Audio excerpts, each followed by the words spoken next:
कोणीतरी म्हणलंच आहे की भुके को अन्न प्यासे को पाणी। मित्रांनो, जालना शहरातील गॉड गेट्स ग्रुप असा आहे की जालना शहरातील गरजवंतांना हा अन्न वाटत असतो। मग ते जालना शहरातील बसस्टँड असो का रेल्वे स्टेशन।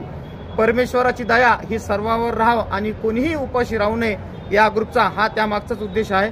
आणि ग्रुपची खास सक्त विनंती आणि इशारा सुद्धा आहे की कोणाचंही नाव न घेता फक्त परमेश्वराचं ध्यान आणि मनन करून या अन्नछत्राचं वाटप केलं जातं।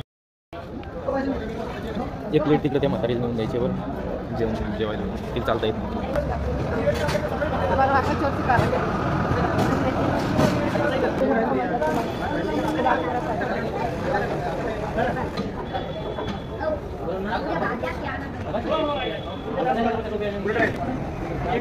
गंजिया भाडला बोलला तसं रक्षा मात्र